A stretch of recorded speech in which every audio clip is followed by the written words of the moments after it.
Today I will show you another zero waste item. It's an alternative for aluminum foil, cling film or plastic bags.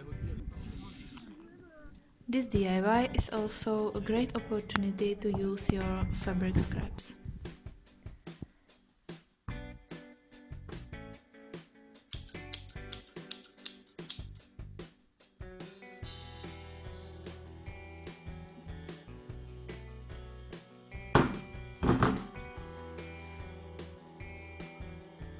First, you have to measure how big you want your napkins.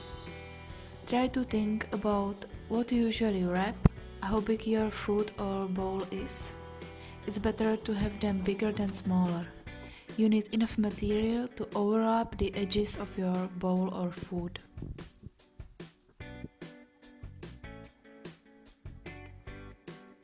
Next step is to grate your beeswax.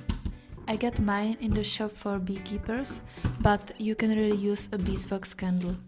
Only be sure that it's pure natural beeswax without any additives.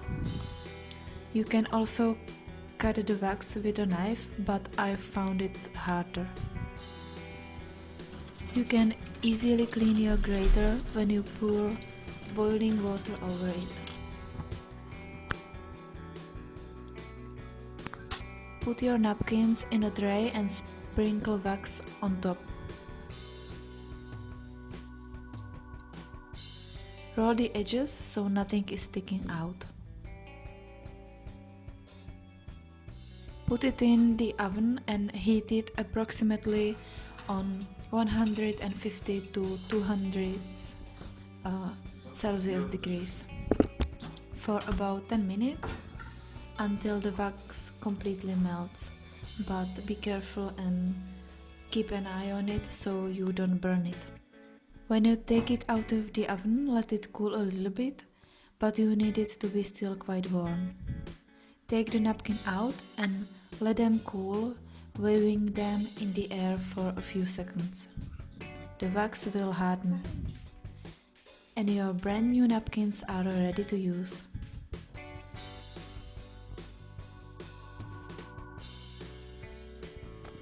You can use them two ways: to cover bowls or pumpkins or any weird shaped food, to store them in a fridge, or you can use them to direct wrapping food.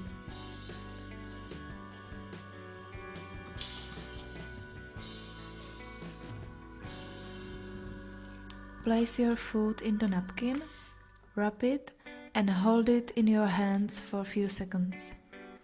Then the heat of your hands will soften the wax and it will keep its new shape. If your napkins are too hard and crack when you try to bend them, you used too much wax. You can fix it when you bake it again, and some wax will stay on the tray. After use, clean them with cold water and soap and let them dry. One napkin will last you about 3 to 6 months, depend on how often you will use it. It's completely biodegradable and you can pop it in the compost bin. I hope you liked this video, and if you have any questions, leave them below and I will try my best to answer them. Don't forget to subscribe for more DIY ideas. Until next time, have a great day, stay kind and creative. Bye!